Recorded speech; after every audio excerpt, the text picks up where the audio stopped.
UPSC pre को prepare करते वक्त जो चीज़ सबसे ज़्यादा इम्पॉर्टेंट है वो है प्रायोरिटाइजेशन। सिर्फ टाइम और रिसोर्स का प्रायोरिटाइजेशन नहीं, उन टॉपिक्स का भी प्रायोरिटाइजेशन जहाँ से यूपीएससी बार बार क्वेश्चन पूछता है।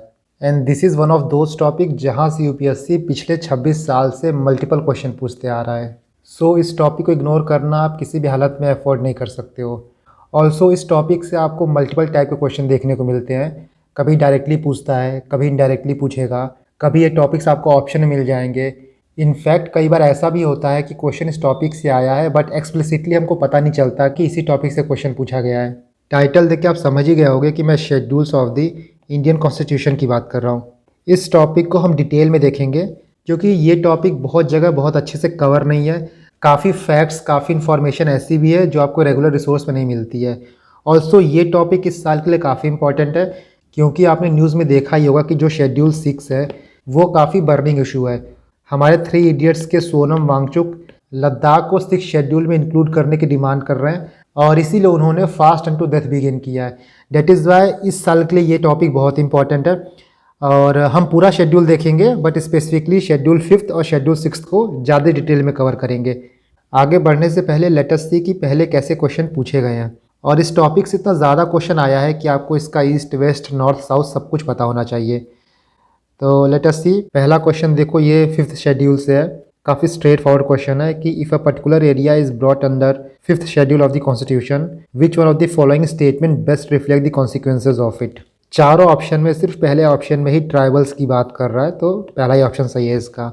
इसके बाद आप ये क्वेश्चन देखो, under which schedule of the constitution of India can the transfer of tribal land to private parties for the mining be declared null and void. देखो ये क्वेश्चन जो है वो इससे ही रिलेटेड है, इसीलिए PYQs जो है बहुत इंपॉर्टेंट हो जाता है। ये देखो 9th शेड्यूल के बारे में घुमा के पूछा है कि the 9th schedule was introduce in the constitution of India during prime ministership of, तो यहाँ पे आपको ईयर पता होना चाहिए था। ये देखो 9th शेड्यूल के बारे में है। इसके बाद देखो इन दोनों क्वेश्चन में शेड्यूल आपको ऑप्शन में दिया गया है। देखो जितने भी हमारे 12 शेड्यूल हैं सारा इंपॉर्टेंट है बट कुछ शेड्यूल ऐसे हैं जो पर्टिकुलरली ज़्यादा इंपॉर्टेंट है। इस क्वेश्चन को देखो, ये भी 5th शेड्यूल के बारे में पूछ रहा है, डायरेक्ट क्वेश्चन है ये भी। यहाँ पे शेड्यूल टाइप दिया है तो पहला ही ऑप्शन सही होता। ये क्वेश्चन देखो, देखने से आपको लगेगा नहीं कि ये शेड्यूल का क्वेश्चन है बट ये शेड्यूल का ही क्वेश्चन है। पहला स्टेटमेंट देखो, जो प्रिजन्स है वो स्टेट लिस्ट में आता है और डिफरेंट सब्जेक्ट्स की बात union list, state list, concurrent list schedule 7 में दिया है। मैंने आपको ऊपर 5-6 क्वेश्चन दिखाया, उसमें से आप देखो कि शेड्यूल 7 कितना ज़्यादा इंपॉर्टेंट है और कितने बार अपीयर हुआ है। तो ये क्वेश्चन भी आपका शेड्यूल का क्वेश्चन है। इसके बाद ये देखो एक एंटी डिफेक्शन का क्वेश्चन है, ये भी आपका शेड्यूल 10 है। ये भी क्वेश्चन शेड्यूल एरियाज़ की बात कर रहा है। शेड्यूल एरियाज़, ट्राइबल एरियाज़, ये भी आपके शेड्यूल का पार्ट है। नेक्स्ट देखो, ये क्वेश्चन भी शेड्यूल 7 की बात कर रहा है। यहाँ देखो, the constitution include economic and social planning in the concurrent list in the 7th schedule of the constitution. इस क्वेश्चन को देखो, ये होमगार्ड पे क्वेश्चन था। ये क्वेश्चन भी देखने से नहीं लगेगा कि शेड्यूल का क्वेश्चन है बट ये क्वेश्चन भी शेड्यूल का है क्योंकि जो होमगार्ड्स होते हैं वो स्टेट लिस्ट में आते हैं एंड उनके ऊपर रूल्स ऑफ स्टेट गवर्नमेंट चलता है, ना कि सेंट्रल गवर्नमेंट। नेक्स्ट वन, यहाँ भी पूछा है कि एजुकेशन आपको एज अ सब्जेक्ट कहाँ कहाँ देखने को मिलेगा। ये 3 ऑप्शन भी आपका दिया है, 5th schedule, 6th schedule, 7th schedule. ये आपका एंटी डिफेक्शन से रिलेटेड क्वेश्चन है। ये क्वेश्चन देखो, which of the following is the custodian of constitution of India. ये जो शेड्यूल 3 में आप ओथ पढ़ते हो ना, वहाँ से ये क्लियर होगा। इस क्वेश्चन में भी आपको ऑप्शन में शेड्यूल मिल जाएगा। ये डायरेक्टली शेड्यूल का क्वेश्चन पूछा गया है, administration and control of schedule areas in several state. ये 4th शेड्यूल से रिलेटेड है, ये भी 4th शेड्यूल हो गया। 8th शेड्यूल अमेंडमेंट्स के बारे में पूछा है। ये आपका 7th शेड्यूल हो गया, लिस्ट के बारे में पूछा है। ये 9th शेड्यूल से रिलेटेड है। सो यू कैन सी कि मल्टीपल क्वेश्चन इस टॉपिक से पूछे गए हैं। मैं इस PDF को, इन क्वेश्चंस को अपने टेलीग्राम पे डाल दूंगा और एक बार मैं ये टॉपिक कवर कर लेता हूँ, उसके बाद आप ये सारे क्वेश्चंस खुद से लगाना। काफ़ी लोग इस टॉपिक को ओवरलुक कर देते हैं सिर्फ ये सोच के कि मैंने कहीं ना कहीं बिट्स एंड पीसेज में हर चीज़ पढ़ा है, but let us complete this topic today only so that कहीं और से आपको फिर से इसको ना रेफर करना पड़े। इस PDF को मैं टेलीग्राम पे अपलोड कर दूंगा, आप इसको डाउनलोड कर लेना वहाँ से। वीडियो देखने के बाद इस PDF को सिर्फ एक बार रिवाइज कर लेना, शेड्यूल एज अ टॉपिक आपका कंप्लीटली प्रिपेयर हो जाएगा। सबसे पहले शेड्यूल्स होता क्या है। देखो शेड्यूल हमारे कॉन्स्टिट्यूशन का पार्ट है। कॉन्स्टिट्यूशंस में जितने भी आर्टिकल्स हैं उनको काफ़ी डिटेल में डिफाइन नहीं किया गया है, तो जो चीज़ आर्टिकल में डिफाइन नहीं किया गया है उसको डिफाइन करने के लिए हमारे पास शेड्यूल्स है। इसीलिए हर शेड्यूल के साथ आपको कुछ आर्टिकल अटैच्ड मिलते हैं। ओरिजिनल संविधान की बात करें तो उस टाइम हमारे पास 395 आर्टिकल्स थे जिनको 22 पार्ट में डिवाइड किया गया था और 8 शेड्यूल थे। ओरिजिनली हमारे पास 8 शेड्यूल्स थे, बट आज हमारे पास 12 शेड्यूल्स हैं। जो बाकी के 4 शेड्यूल ऐड किए गए हैं वो इन अमेंडमेंट्स के थ्रू ऐड किए गए हैं। सबसे पहले शेड्यूल का मेंशन आपको गवर्नमेंट ऑफ इंडिया एक्ट 1935 में मिलेगा। ये एक इंपॉर्टेंट फैक्ट है, मैंने किसी टेस्ट सीरीज में देखा था। नाउ कौन सा शेड्यूल कब ऐड किया गया, लेट अस सी। शेड्यूल 9 जो है उसको फर्स्ट अमेंडमेंट से ऐड किया गया 1951 में। शेड्यूल 10 को 52nd अमेंडमेंट से ऐड किया गया 1985 में। शेड्यूल 11th और 12 73rd एंड 74th अमेंडमेंट था 1992 का। तो ईयर आप याद कर लेना, यही क्वेश्चन पूछा था कि 9th शेड्यूल किसके प्राइम मिनिस्टरशिप में ऐड किया गया, तो उस टाइम पे नेहरू हमारे प्राइम मिनिस्टर थे। देखो शेड्यूल को याद करने का एक ट्रिक है, टीयर्स ऑफ ओल्ड पीएम। काफ़ी फेमस ट्रिक है, आपने इसको देखा होगा। टी से टेरिटरीज हो गया, ई से एमोलमेंट्स हो गया, ए से अफर्मेशन हो गया, ओथ हो गया, आर से राज्यसभा की सीटों की बात करता है, एस से शेड्यूल एरिया हो गया, ओ से अदर ट्राइबल एरियाज़ हो गया, एफ से फेडरल लिस्ट की बात करता है, जो 7 शेड्यूल में डिफरेंट लिस्ट है उनकी बात करता है, ओ से आपका ऑफिशियल लैंग्वेजेस हो गए, एल से लैंड रिफॉर्म हो गया, डी से डिफेक्शन हो गया, पी से पंचायती राज हो गया और एम से म्यूनसिपैलिटीज़ हो गया। अच्छा, इन सारे शेड्यूल्स को पढ़ते वक्त हम उन पॉइंट्स को ज़्यादा ध्यान से पढ़ेंगे जो बहुत ज़्यादा इंपॉर्टेंट हैं, जहाँ से क्वेश्चन बन सकते हैं, और जो पॉइंट्स बहुत ज़्यादा एविडेंटली आपके स्टैंडर्ड बुक्स में नहीं दिया गया है। जो चीज़ें आपके स्टैंडर्ड बुक्स में ऑलरेडी कवर हैं उनको फिर से यहाँ से रिपीट करने का कोई फ़ायदा नहीं है। नाउ पहला शेड्यूल जो है, फर्स्ट शेड्यूल, वो name and territorial jurisdiction of state and UT की बात करता है। इसमें आपका 28 स्टेट है और 8 यूटी हैं। इससे रिलेटेड आर्टिकल है article 1 and article 4। Second schedule जो है वो कॉन्स्टिट्यूशन के कुछ बॉडीज़ के इमोल्यूमेंट्स, अलायंसेज एंड प्रिविलेजेस की बात करता है, जैसे प्रेसिडेंट हो गया, governor, speaker and deputy speaker of Lok Sabha, chairman and deputy chairman of Rajya Sabha, speaker and deputy speaker of legislative assembly, chairman and deputy chairman of councils, जजेस of supreme and high court and CAG. इससे related article ये रहे article 59, 65, 75, 97, 125, 148, 158, 164, 186 and 221। ये सारी चीज़ें तो आप cover करते हो, बट जो आपको याद करना होता है वो एक्सेप्शंस याद करना होता है। इस लिस्ट में ना यूपीएससी चेयरमैन की बात की गई है, ना इलेक्शन कमीशन ऑफ इंडिया की बात की गई है, और ना अटॉर्नी जनरल की बात की गई है। नॉर्मली कॉन्स्टिट्यूशन के जो 4 पिलर हैं उसमें ईसीआई आता है, इलेक्शन कमीशन ऑफ इंडिया आता है, बट इस लिस्ट में उसका नाम नहीं है, तो ये एक्सेप्शन आप याद रखना। Next one is third schedule. Third schedule में ओथ की बात करता है, oath for office, secrecy and affirmation. अच्छा, जो शेड्यूल 2 है ना, इस टाइम पे ये डिफंक्ट हो गया, इसका यूज़ नहीं है, क्योंकि कॉन्स्टिट्यूशन में लिखा है कि जब तक पार्लियामेंट कोई एक्ट नहीं बना देता तब तक शेड्यूल में जो सैलरी मेंशन की गई है वही सैलरी दी जाएगी। बट हमारे पास सैलरीज को लेके आज के टाइम पे पार्लियामेंट्री लॉ है, सो इन अ वे ये शेड्यूल जो है वो रिडंडेंट हो गया है। नेक्स्ट आप देखो शेड्यूल 3, यहाँ पे oath for office, secrecy and affirmations की बात करता है। कौन कौन से लोग हैं जो ऑफिस के लिए ओथ लेते हैं? Union and state minister, candidate for election to parliament and legislature, MP हो गए, एमएलए हो गए, एमएलसीज हो गए, जजेस of supreme and high court and CAG. यहाँ पे आप 2-3 पॉइंट याद रखो। पहला पॉइंट यह है कि जो यूनियन और स्टेट मिनिस्टर होते हैं वो ओथ ऑफ ऑफिस भी लेते हैं और ओथ ऑफ सीक्रेसी भी लेते हैं। जो सेकेंड ARC है उसने ये रिकमेंड किया है कि ओथ ऑफ सीक्रेसी को हटा के यहाँ पे ओथ ऑफ ट्रांसपेरेंसी होना चाहिए। इससे रिलेटेड आर्टिकल्स ये सारे हैं। एंड जो सेकंड पॉइंट आपको याद रखना है वो ये है कि इस लिस्ट में ना ही प्रेसिडेंट का नाम होता है, ना ही वाइस प्रेसिडेंट का, ना ही गवर्नर का, ना ही मेंबर ऑफ इलेक्शन कमीशन का, और ना ही अदर बॉडीज के मेंबर का, like national commission of schedule caste, schedule tribe, backward class and attorney general. तो ये एक्सेप्शन आप याद रखना। प्रेसिडेंट, वाइस प्रेसिडेंट और गवर्नर का जो ओथ है वो शेड्यूल 3 में मेंशन नहीं है, बल्कि उनके पर्टिकुलर आर्टिकल में मेंशन है। जैसे आर्टिकल 60 में प्रेसिडेंट का मेंशन है, आर्टिकल 69 में वाइस प्रेसिडेंट का मेंशन है, और आर्टिकल 159 में गवर्नर का मेंशन है। देखो, जो प्रेसिडेंट है और जो गवर्नर है उनके ओथ में आता है preserve, protect and defend the constitution of India. And जो सुप्रीम कोर्ट के चीफ जस्टिस होते हैं, जज होते हैं, और जो कैग होते हैं उनके में मेंशन होता है uphold the constitution of India. तो ओथ की ये पॉइंट्स आप याद रखना कि चीफ जस्टिस और कैग में अपहोल्ड द कॉन्स्टिट्यूशन होता है, और प्रेसिडेंट गवर्नर में होता है preserve, protect and defend the constitution. Schedule 4 देखो, allocation of seats in Rajya Sabha की बात करता है। इससे रिलेटेड जो आर्टिकल है वो आर्टिकल 4 एंड आर्टिकल 80 हो गया। ये तो आपको पता ही होगा कि राज्यसभा में किस स्टेट को, किस यूटी को कितनी सीट मिलेगी। ये डिपेंड करता है कि उस स्टेट का पॉपुलेशन कितना है। पुंची कमीशन ने ये रिकमेंड किया कि सबको इक्वल रिप्रेजेंटेशन मिलना चाहिए, जैसा यूएस में होता है। नेक्स्ट देखो, शेड्यूल 5th और शेड्यूल 6th को हम लोग बाद में अच्छे से डिस्कस करेंगे नीचे। शेड्यूल 5 जो है वो शेड्यूल एरियाज़ की बात करता है और शेड्यूल 6 जो है वो ट्राइबल एरियाज़ की बात करता है। शेड्यूल 6 में आसाम, मेघालय, त्रिपुरा, मणिपुर आता है। इसका निमोनिक्स आप याद कर लेना कि एटीएम विदाउट मनी, मनी मतलब मणिपुर यहाँ पे नहीं आता, बाकी एटीएम मतलब हो गया आपका Assam, Tripura, Meghalaya, Mizoram. ATM without money, ये 4 स्टेट शेड्यूल 6 में कवर होता है और जो बाकी स्टेट हैं वो शेड्यूल 5 में कवर होंगे। तो शेड्यूल 6 में specifically north eastern state cover होता है। शेड्यूल 7 देखो, शेड्यूल 7 बहुत ज़्यादा इंपॉर्टेंट है। इसमें यूनियन और स्टेट के पावर का डिवीजन किया गया है through union list, state list and concurrent list. Union list में स्टार्टिंग में 97 सब्जेक्ट्स थे, बट अब 100 हो गए हैं। स्टेट लिस्ट में पहले 66 थे, अब 61 हो गए हैं। कॉन्करेंट लिस्ट में 47 थे, जो बढ़ के 52 हो गए हैं। बाकी ये पॉइंट आपको पता होगा कि जो रेसिडुअल सब्जेक्ट होता है, जो ना यूनियन लिस्ट में आता है, ना स्टेट लिस्ट में आता है, ना कॉन्करेंट में आता है, उसमें लॉ बनाने की पावर जो है वो पार्लियामेंट के पास होगी। यूनियन लिस्ट, स्टेट लिस्ट और कॉन्करेंट लिस्ट में टसल होगा तो यूनियन लिस्ट को प्रायोरिटी दी जाएगी। तो आपको जो यूनियन लिस्ट है वो greater than state list and concurrent list हो गया। बाकी जो कॉन्करेंट लिस्ट है वो ग्रेटर देन स्टेट लिस्ट हो गया। यहाँ पे जो सबसे ज़्यादा इंपॉर्टेंट है वो ये लिस्ट हो गया। एक बार आप जाके जितने भी सब्जेक्ट यूनियन लिस्ट में आते हैं, जितने भी सब्जेक्ट स्टेट लिस्ट में आते हैं और जितने भी कॉन्करेंट लिस्ट में आते हैं, सबको देख लेना। इसी से रिलेटेड एक टॉपिक है कि भारत न्याय संहिता जो है वो आईपीसी को रिप्लेस करेगा।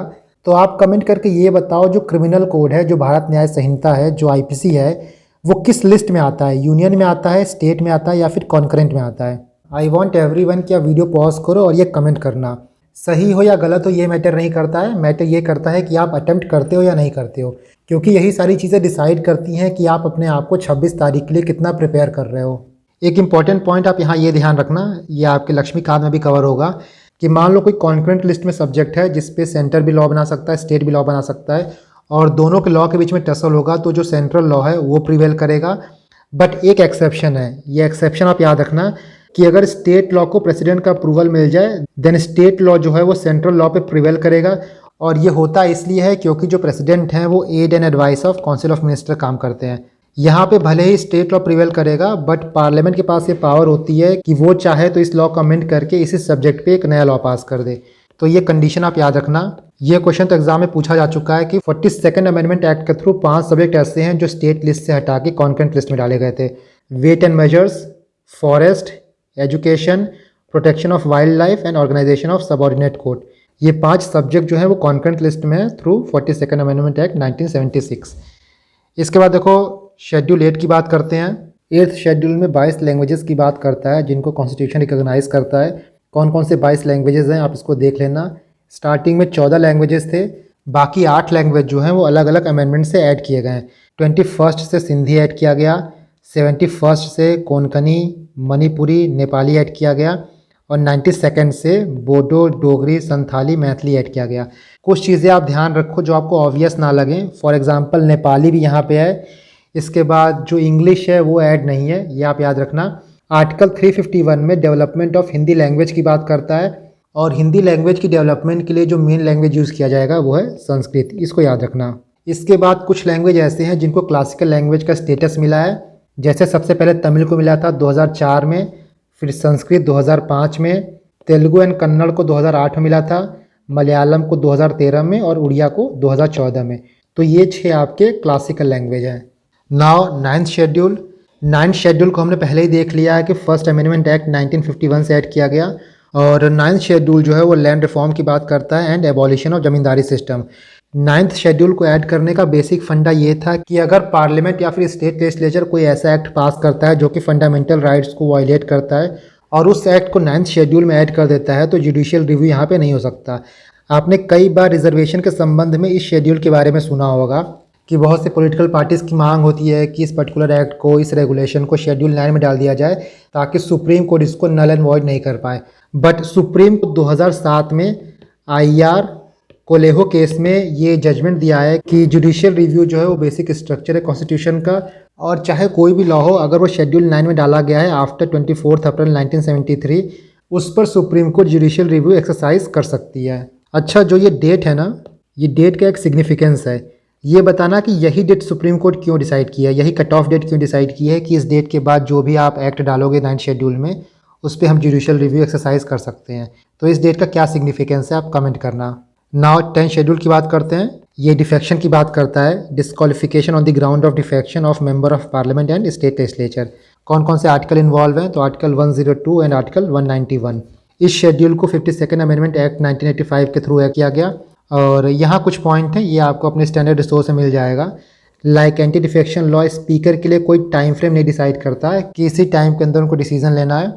यहाँ जो लोग दिए गए हैं उनको एग्जम्प्ट किया गया है 10 शेड्यूल से। लाइक स्पीकर हो गए, deputy speaker, chairman of Rajya Sabha, chairman of legislative council.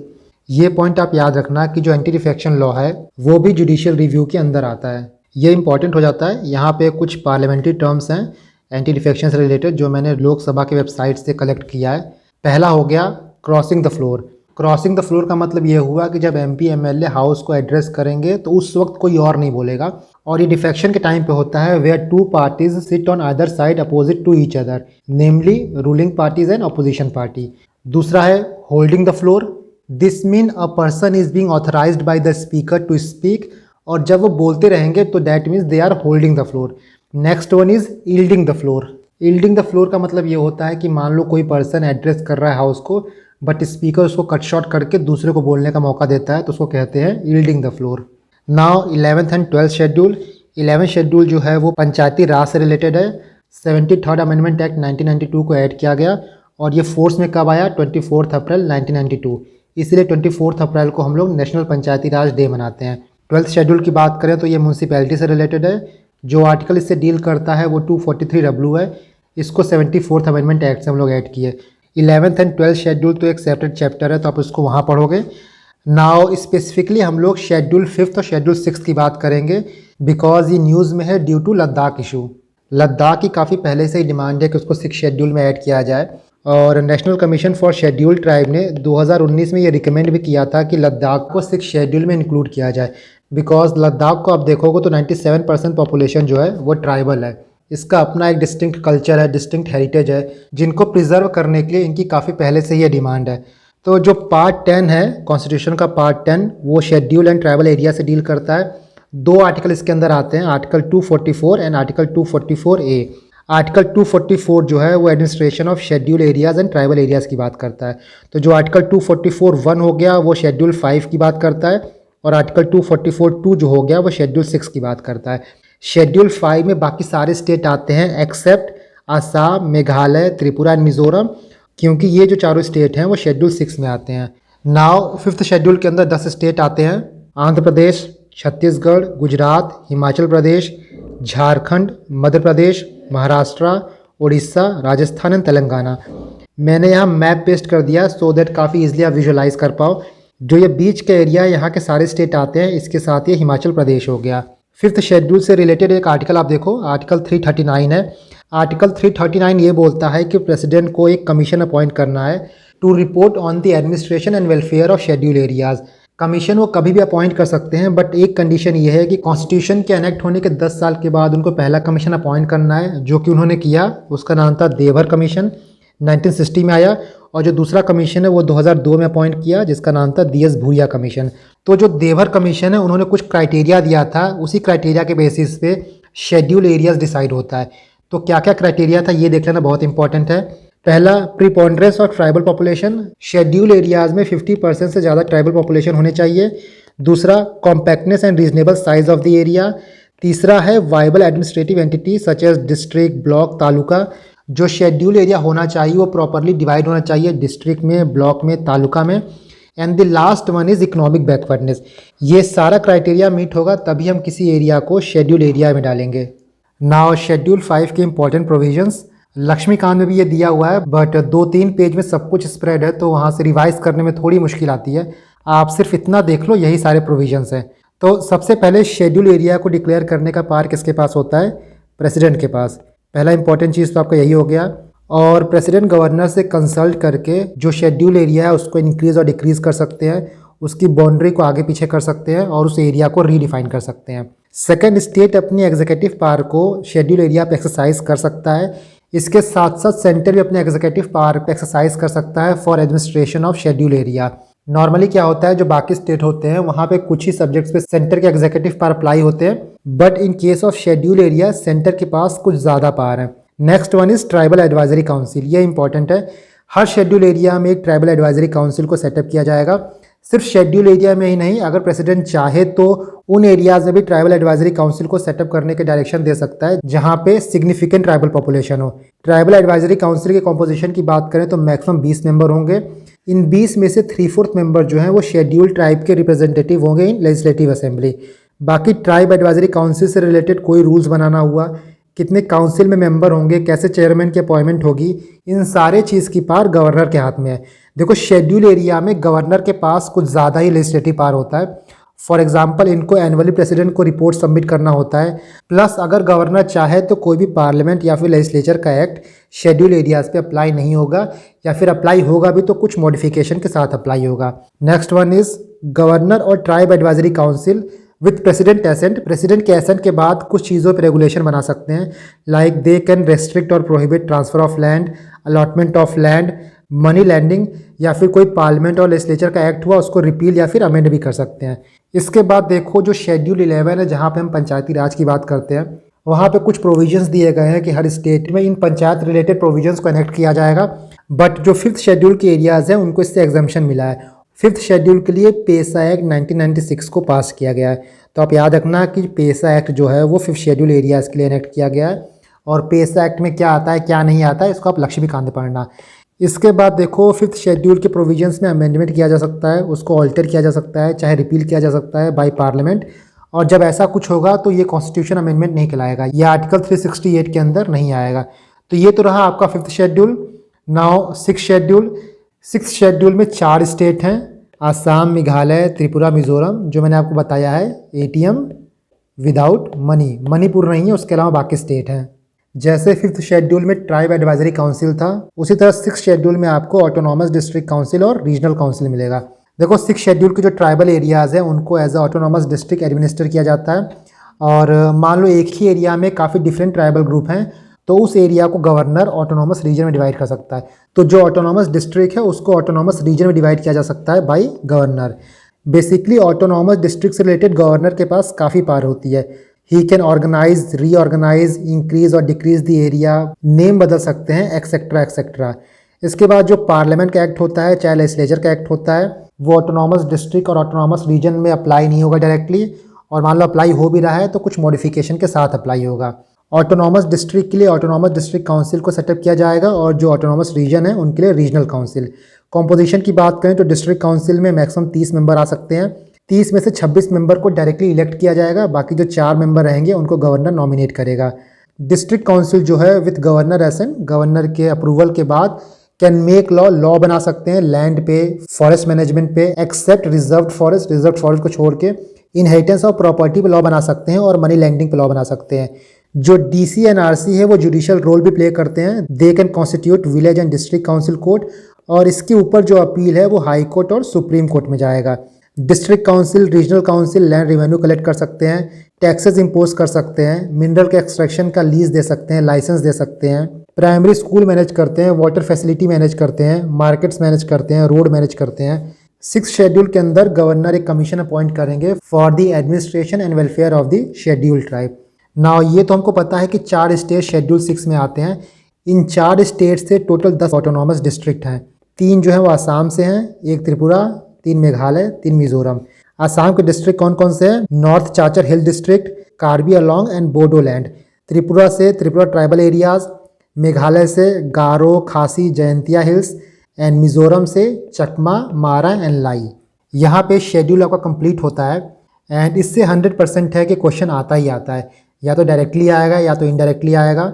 आप 1-2 बार इस वीडियो को देख लेना, और यहाँ पे उन पॉइंट्स पे फोकस करना जो नॉर्मली आपको अपने नोट्स में नहीं मिलता है। इस PDF को मैं टेलीग्राम पे डाल दूंगा, आपको टेलीग्राम का लिंक डिस्क्रिप्शन बॉक्स में मिल जाएगा, and you can download it from there.